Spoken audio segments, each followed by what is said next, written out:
जो कुछ भी कर लो वनराज, लेकिन मैं अपने आप को तुमसे मिलने से रोक नहीं पाऊंगी। I can't। प्यार उंगली पकड़कर मुझे तुम्हारे पास ले आएगा।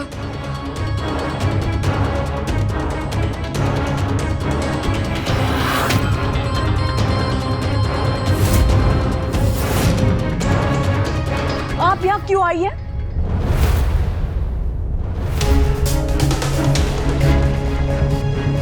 जितने तमाशे हमारे यहाँ होते हैं ना, हमारा शाह परिवार नहीं, तमाशा परिवार नाम होना चाहिए। स्टॉप दिस नॉनसेंस मासी, फॉर गॉड सेक। अब और कोई प्रॉब्लम मत क्रिएट करना प्लीज। चलिए यहाँ से। ये औरत से बेशरम नहीं, ढीठ भी है। काव्या, कल रात हमारी बात हुई थी ना, फिर भी तुम। देखो काव्या, मैं समझता हूं तुम्हारे इमोशंस, तुम्हारा सेंटिमेंट, तुम्हारा गुस्सा, तुम्हारी इनसिक्योरिटी सब समझता हूं मैं, लेकिन तुम भी तो समझने की कोशिश करो ना। मैंने कहा था तुमसे आई नीड सम टाइम, फिर भी तुम बोरिया बिस्तर उठा के यहां पे आ गई।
हेलो। ये सब क्या है काव्या? प्यार है वी, तुम साथ नहीं आने देते और प्यार दूर नहीं जाने देता, इसीलिए मैंने सोचा कि साथ ना सही, कम से कम तुम्हारे पास तो रह सकती हूँ। ये प्यार नहीं, पागलपना है। यही पागलपन तुम्हें पहले प्यार लगता था वी। ऐसे सीसीटीवी बन के ना तुम चैन की सांस ले पाओगी ना मैं। कम से कम सांस तो ले पाऊंगी, तुमसे दूर रहकर तो सांस भी नहीं ले पा रही हूँ। This is crazy. Love is crazy we.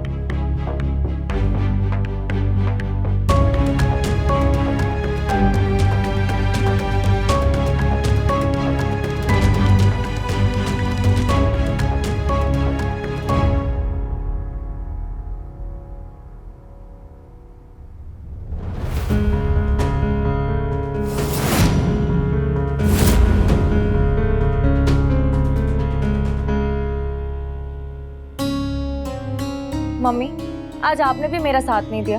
बा को तो ऑलरेडी मेरी बात समझ नहीं आती है, लेकिन आप ही बताइए, मैं कुछ गलत कहती हूँ क्या? बेटा तो गलत नहीं कहती, पर गलत तरह से कहती। और अगर सही बात भी गलत तरीके से कही जाए ना, तो वो बदतमीजी कहलाती। बड़ों के साथ बात करते हुए ये पता होना चाहिए कि कब बोलना है, और ये भी पता होना चाहिए कि कब चुप रहना है। मुझे ज्यादा अंग्रेजी तो नहीं आती, पर इतना जरूर पता है कि अंग्रेजी में बड़े और छोटे एक दूसरे को यू कह के बुलाते हैं। पर हमारे यहाँ बड़े हमेशा आप होते हैं और होने भी चाहिए, क्योंकि ये आप और तुम का फर्क ही परिवार को परिवार बनाता है। इनफैक्ट आई एम शॉक्ड कि इतना सब कुछ हो जाने के बावजूद भी यहाँ पे किस मुंह से रह रहे हैं। ना मेरे में इतनी हिम्मत है, ना इतना पेशेंस है कि मैं इस इंसान को यहाँ बर्दाश्त कर सकूं।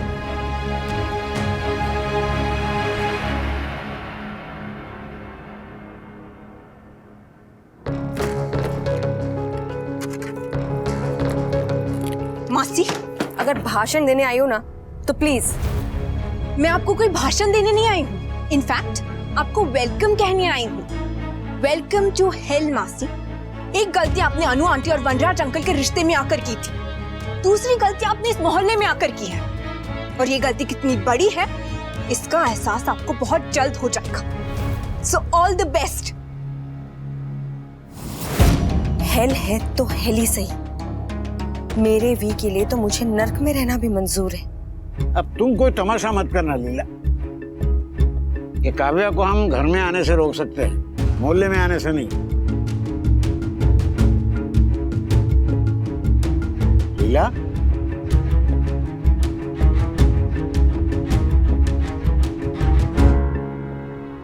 क्या हुआ?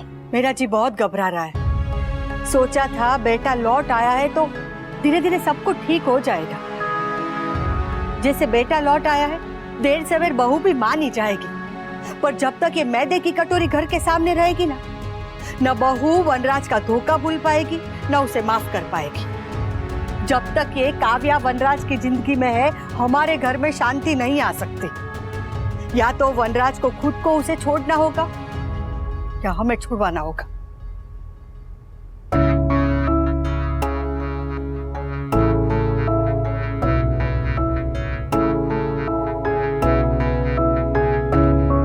पापा, कैब हमारी बाहर आई गई है। अरे ये कैब बाहर क्यों रुक गई? कोई बात नहीं, आ जाएगी।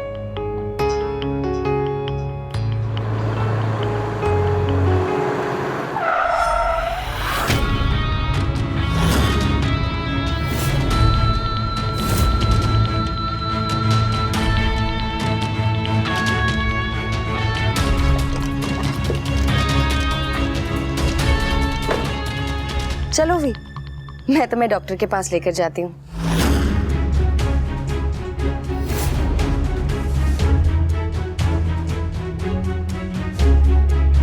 काव्या, हमारी कैब। एक मिनट। आओ भी, तोशु तुम भी हमारे साथ चलो, और ये फाइल्स मुझे दे दो।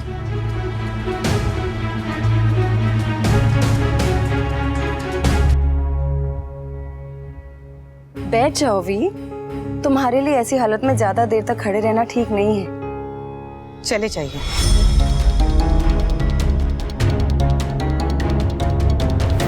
यही बेटर रहेगा कि आप काव्या के साथ चले जाएं।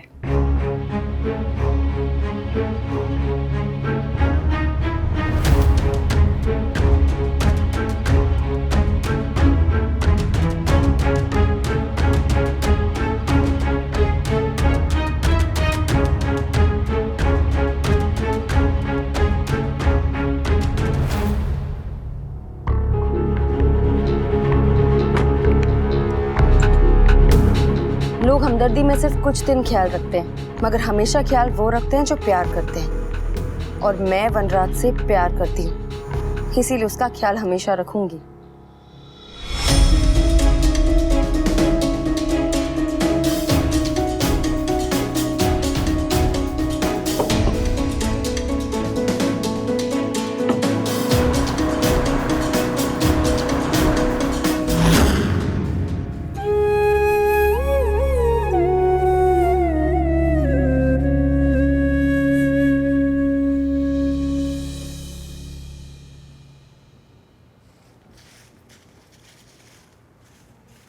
मम्मी, अब जब काव्या घर के सामने रहने आई गई है तो पापा उसके पास वापस जा सकते हैं ना? पापा कितनी आसानी से अपनी गर्लफ्रेंड के पास से अपनी वाइफ के पास आ गए। कल को मन करेगा तो आपके पास से वापस वो काव्या के पास चले जाएंगे। मम्मी, ये सब तो चलता ही रहेगा। जब तक आप नहीं रोकेंगे। मम्मी, मैं जानती हूँ कि आप ये सब जो कुछ भी कर रही है वो इसलिए कर रही है क्योंकि पापा की तबीयत ठीक नहीं है, और मैं इतना भी जानती हूँ कि आप उन्हें उनके बच्चों से, उनकी फैमिली से दूर नहीं रखना चाहती। आपकी अच्छाई है मम्मी, लेकिन बाहर के लोग इसे ऐसा नहीं समझते हैं। बाहर से देखने पर ऐसा लगता है कि अब आज भी इस रिश्ते को थामी हुई है, अब आज भी पापा पर ही डिपेंडेंट है, इसलिए पापा के यहाँ पे रहने से आपको कोई प्रॉब्लम नहीं है। आपकी अच्छाई को ही लोग आपकी कमजोरी समझ रहे हैं मम्मी। तू क्या समझती है बेटा? समझते नहीं हूँ मम्मी, जानती हूँ कि मेरी मम्मी दुनिया में सबसे ज्यादा स्ट्रॉन्गेस्ट है। अगर स्ट्रॉन्ग नहीं होती ना तो अपने सेल्फ रिस्पेक्ट के लिए अपने पति को नहीं छोड़ती, काव्या को थप्पड़ नहीं मारती और इस घर की सारी जिम्मेदारियां नहीं उठाती। लेकिन मुझे एक बात नहीं समझ आती, जब मेरी मम्मी दुनिया में इतनी स्ट्रॉन्ग है तो वो आज भी इस रिश्ते में क्यों फंसी हुई है?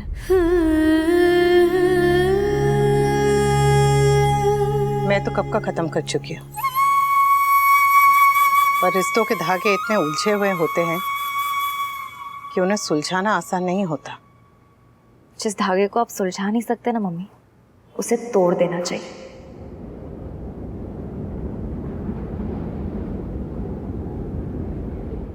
क्योंकि इस धागे ने आपको बांध के रखा है, और ये जब तक धागा टूटेगा नहीं ना, आप आगे नहीं बढ़ पाएंगे। आप एक कदम आगे बढ़ेंगी तो ये रिश्ता आपको 2 कदम पीछे खींच लेगा। अब ये आपको डिसाइड करना है मम्मी, कि आपको इस उलझे हुए रिश्ते में और उलझना है या इसे तोड़ देना है।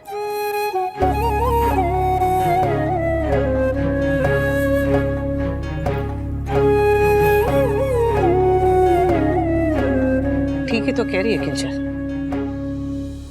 मैं अब आगे बढ़ना चाहती हूँ, और आगे बढ़ने के लिए धागा तोड़ना ही पड़ेगा।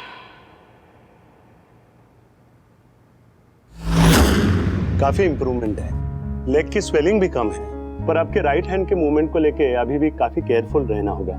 बट सरप्राइजिंगली रिकवरी काफी फास्ट है। Thank you doctor, it's all thanks to my family. 1 हफ्ते के बाद आके फिर से चेकअप करवा लीजिएगा। Take care. Thank you. Excuse me.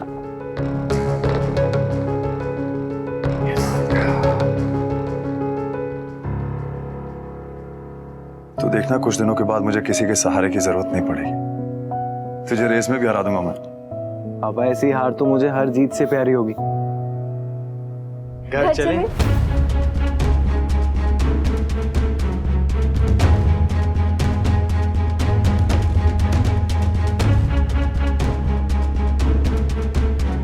We now are feeling better, तो क्यों आप सबको परेशान करना, राइट? वो तो अपना हक जताएगी, पर तूने उसे रोका क्यों नहीं? तुझे खुद वनराज के साथ डॉक्टर के पास जाना चाहिए था। अरे वो डॉक्टर के पास ही तो गए, पर आएंगे नहीं, देख लेना। वो अब वनराज को अपने घर लेकर जाएगी, और वो भी पुराने घर, और हम यहाँ वनराज का चेहरा देखने के लिए तरस जाएंगे। अरे वनराज बच्चा नहीं है कि काव्या उसे जबरदस्ती ले जाए, वो वहीं जाएगा जहाँ उसे जाना होगा। हाँ बा, और अगर वो चले भी जाते हैं उनके घर तो अच्छा ही है। तू तो यही कहेगी, सास की चमची। और तेरी बदतमीजी ना दिन ब दिन बढ़ती जा रही है। समझा दे इसे कि बड़ों के साथ कैसे बात करते हैं। अगर तू नहीं समझाएगी तो मुझे मेरी भाषा में समझाना आता है। क्या जबान के हड़ताल में गई है? मैं कब से बोले जा रही हूँ और तू गूंगी की तरह खड़ी है। मेरी बात तुम्हें समझ में आ रही है ना? 25 साल से आप मुझे ही समझा रही है बा, एक बार अपने बेटे को भी समझा के देखिए ना।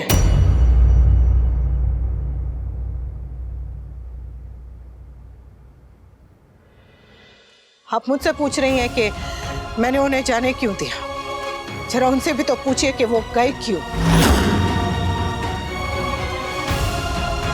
रिश्ता उनका, गर्लफ्रेंड उनकी, मर्जी उनकी, तो फिर मैं क्यों जवाब दूं? क्योंकि तू उसकी पत्नी है। पत्नी थी बा,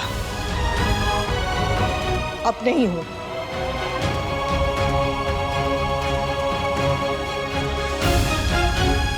मेरा रिश्ता, मेरा सबर, मेरे जवाब तीनों के तीनों खत्म हो चुके हैं। अब वो कहाँ जाते हैं, किसके साथ जाते हैं, क्यों जाते हैं, इन सवालों के जवाब ना तो मेरे पास है और ना ही मैं ढूंढना चाहती हूँ। 25 साल से उनकी परछाई बन के जी, अब अपने आप में एक इंसान बन के जीना चाहती हूँ। 25 साल उनके पीछे पीछे पीछे पीछे पीछे घूमी हूँ। अब आगे चलना चाहती हूँ, आगे बढ़ना चाहती हूँ, आगे बढ़ चुकी हूँ। और अब चाहे कुछ भी हो जाए, मैं अपने कदम पीछे नहीं लेने वाली।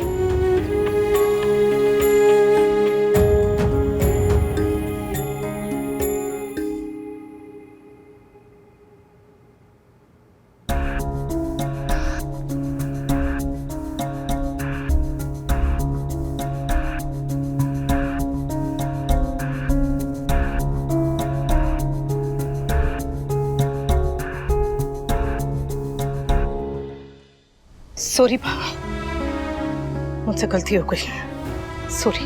मैं बोलती हूँ तो तू मुझे चुप कर देती। अब मैं चुप हो गई तो तू परेशान हो गई। सब समझती हूँ। अब तू बीबी नहीं रही ना, तो बहू भी नहीं रही। अपनी सास को उल्टा जवाब देती, बल्कि अपनी सास को सास समझती ही नहीं है। सही कहा बा, मैं अपनी सास को सास नहीं समझती, मां समझती हूँ।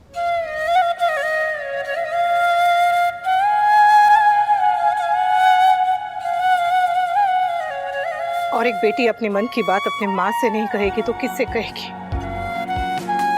थक गई हूँ बा, समझ समझ के थक गई हूँ। मेरा भी मन करता है कि कोई मुझे भी समझे, इसलिए जो मन में था वो बोल गई। सॉरी। तू तो बोल गई, अब तेरी देखा देखी में तेरी बहू की जबान 2 गज और लंबी हो जाएगी। तू उसके सहारे बोलती है और वो तेरे। नहीं बा, तुम दोनों मिलके ना इस सास को बुरा साबित करने पे तुले हो। ऐसा बिल्कुल भी नहीं है बा, मेरी सास भी सबसे अच्छी है और मेरी बहू भी। अगर बुरा है तो बस मेरा समय और मेरे हालात है।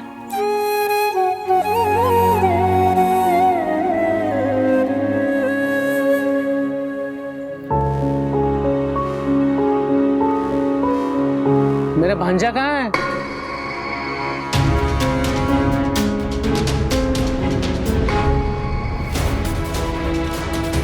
देखा, जिसका डर था वही हुआ।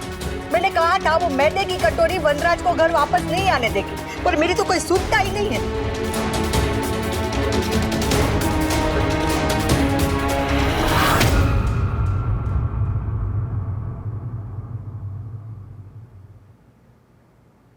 सरप्राइज।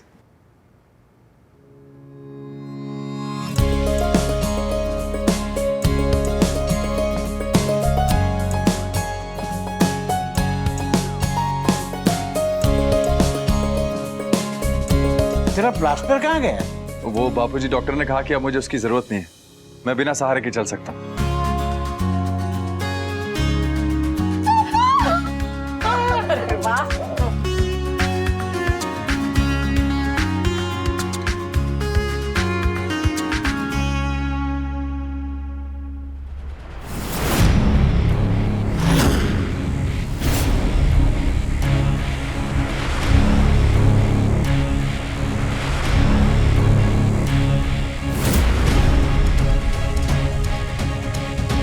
भले ही आज तुम नहीं आए वी, मगर आखिर में तुम्हें मेरे पास आना ही पड़ेगा।